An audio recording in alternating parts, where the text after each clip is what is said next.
good college basketball game. I can't say enough about a few things. One, it starts with our students, the Orange Crush. 14,700 tonight, and my appreciation for them goes beyond words. What they do in the community, coming out every game, supporting us, coming to my radio show.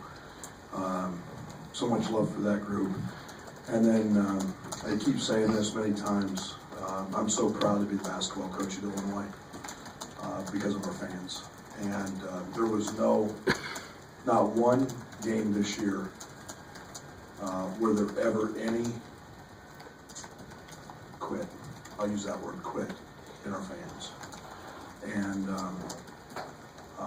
that's what I want for our team. And I'm elated, I'm proud. I'm so proud to be the basketball coach here and to get to go out every single night, walk through that tunnel, onto that court and see all that orange. Give Matt a lot of credit, give their team a lot of credit, and Carson was tremendous. They played great, and we had no answer. I didn't do a very good job, obviously, of preparing our guys in a quick turnaround. I know how good he is. I watched him play a lot in high school. And to think that kid wasn't extremely highly recruited by Big 12 schools is beyond me, but that's one of the best offensive players in not just the Big 10, but in the country. And he showed that tonight. And I told our guys after the game, and I keep telling them, we've gotten a lot better, and we're playing good basketball. Now we had some self-inflicted things, transition hurt us in the first half, just lack of communication. We had a big moment late. Trent missed a great look at a three in the corner, and then just a lack of communication, and we leave guys standing in the corner wide open, and their guys don't miss. And that's what the seniors do. They make shots, and that was a huge momentum swing. But LeBron Black playing terrific. I thought we could get him a lot of shots tonight. We did. And exploit him. Trent had quite the second half. But I'm really proud of Tijon. His fight, his commitment was off the chart, and it has been. And then I'm very proud of DeMonte. Young man shooting 6% coming into the game. And I've never once told him not to shoot because he keeps coming in every single day and shooting. And to go 3 for 3 from the three and get 4 rebounds and still, while not totally healthy on his knee, I'm really proud of. So better team probably won tonight. And that's obvious. They're a veteran team and a really good player. Gave us his licks, but congratulations to them. Gerald? Brett, I know it's another loss and moral victories, whatever, but you went 40 minutes against the number 9 team in the country. Do you think this is one of the bigger steps for your culture that you keep talking about? Well, I didn't know what to expect. We keep talking about toughness. We keep talking about fight. Matt had his press conference for Illinois before we played our Michigan State game. So, I mean, we literally were in East Lansing getting ready to play the number 1 team or 2 team in the country, and we had a really quick turnaround. And I didn't do my job very well. I needed to do it better, getting our guys prepared for Carson. I knew how good he was because I saw the young man play a lot. And we knew he went left, and we still couldn't stop him. And I told the guys that's on me. But yeah, we fought, we competed. We didn't really have a lull tonight. Offensively, we're clicking better offensively. We knew we had to move them. We had to try to get into late shot clock. The paint gets swallowed really quickly with Isaac in there. There's not a lot of space, and it took us a little bit to adjust to that, especially Trent. But Jeremy, we're gaining ground on it. We're gaining ground. We still, coach speak. I'm not going to be happy with it, but we're gaining ground. You mentioned LeBron, another pretty strong performance from him tonight. What's he been doing well? And also, if you could answer, just he's talked a lot about maturity, and people who've been here a while have remarked about that with him. Have you noticed anything this year, even growth-wise, with him? Well, I heard all the horror stories. I think that's probably what they were, where he was just kind of maybe an out-of-body experience, lose his mind and just go club somebody or foul him, and he's learned to handle that for the most part. But his game has just expanded, and he does stuff off the dribble. He's a hard matchup on the block. He's a hard matchup off the block. We want to get him. We got him 7 threes tonight. He's in actuality our best three-point shooter. So his game has just expanded. And I think I love seeing his confidence. He walks around with a smile on his face because he's confident. Now, do I need him to rebound more? Absolutely. That's the coach. But just as a young man really growing into a leadership role, growing into a comfort level, and with that comes confidence, and he's playing with a lot of confidence. Right. From you get good performances, LeBron and Trent, pretty consistently. How do you? It's got to be difficult to find the rotation pieces from game to game. It seems like the minutes fluctuate every day because you don't know what you're going to get from people. How do you get to that next level and find that consistency from those players? I think it's hard work. I think it's comfort. I think it's maturity. I think it's, Brad, I think you hit the nail on the head. It's hard. It's some nights I can go in with a really good idea of what I want to do based on the opponent, and sometimes it doesn't quite work. If you think I had planned tonight what DeMonte was going to do, I would have loved to maybe play the lottery, but so it is challenging at times to know what you're getting from those, from some of our other guys, and but we play 9-10 guys for a reason. I've always done that, and right now the guys that kind of get it going and contribute and get a little more.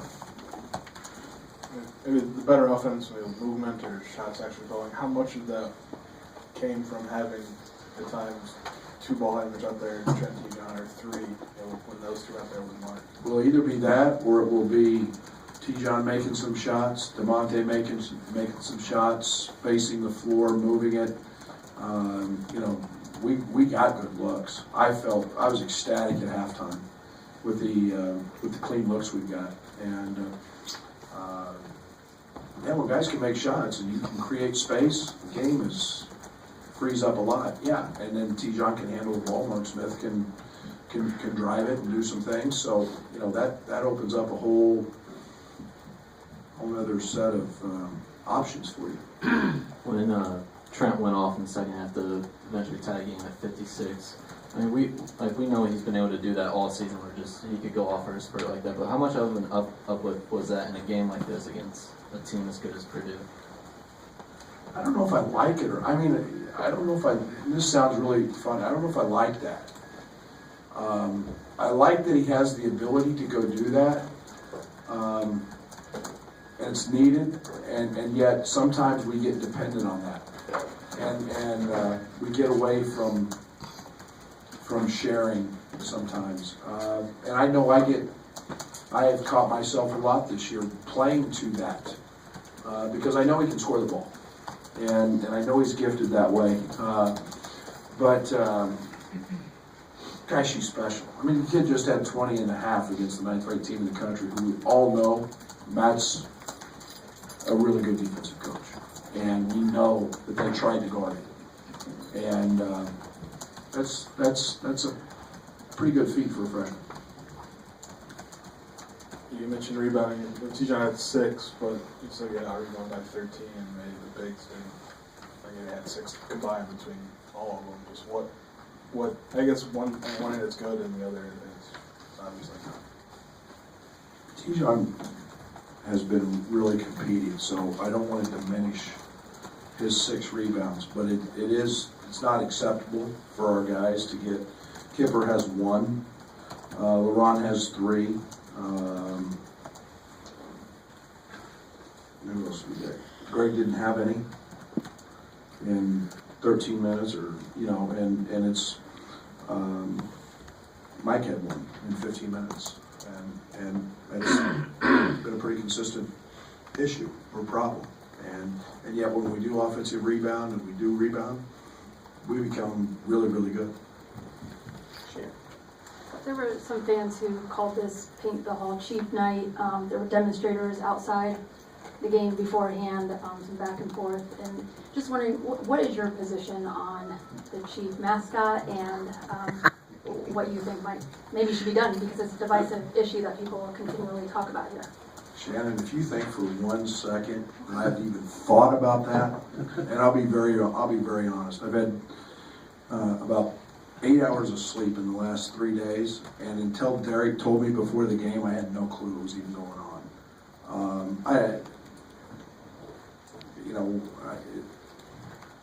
Enough said, I guess. I can't. I guess I need to dive into my history a little bit but I'm worried about our basketball team. You mentioned before how you want to eliminate half times, but come out in the second half and throw a little punch at Purdue. Did you know something different out of your guys this time around during the break?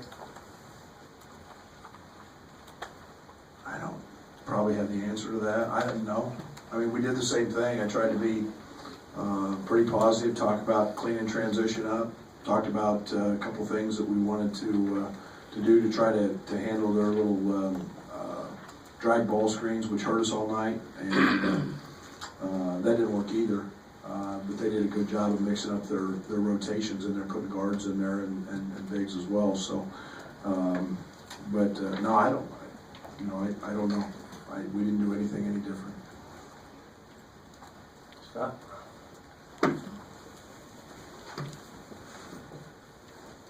Thias kind of got loose in the first half, only just was open. But did you specifically target that at halftime, because he wasn't quite as effective there in the second half?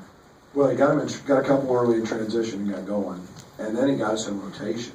And when we got in rotations tonight, we were really, really slow, and we made a. I think it happened, one of the few mistakes Tijon made. He lifted out of the corner to a non-shooter or a subpar shooter compared to him, and left him, and he hit one in the corner. But it's we talked about it. I mean, those 2 guys had their way with us in the first half, and those were the 2 guys that I was ready to let Isaac have whatever he wanted. And I didn't want to get beat from the 3, and when you got the country's best 3-point shooting team, I'd rather give up 2s than 3s. Jim? Brett, I know you said that you're feeling a little bit better about the way the team played tonight. Now you got Rutgers on Sunday, then you're going to have an extended stay out east, which will probably give you guys a couple of extra days to practice and get ready for the Big Ten tournament. How do you feel about the team heading in to this last game and into the Big Ten tournament next week? I just told them, let's go make a run. I'm excited about. I mean, we got a Rutgers team that plays extremely well at home. A team that has 2 great guards, and they got tremendous size, biggest team in the league, and it's a time of year where you don't rest on your laurels. You compete and you keep fighting, and I've seen a lot of crazy things over the years in conference tournaments, and if you're ready to put the uniforms up, you go home. And if you got character and fight, you keep fighting until the last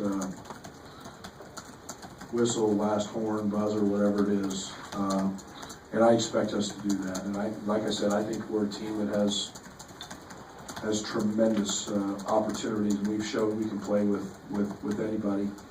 So we'll see. For us, it'll be 4 games in 4 days. I guess this is a pretty good dry run, kind of what what we've done. 5 days. That's all right.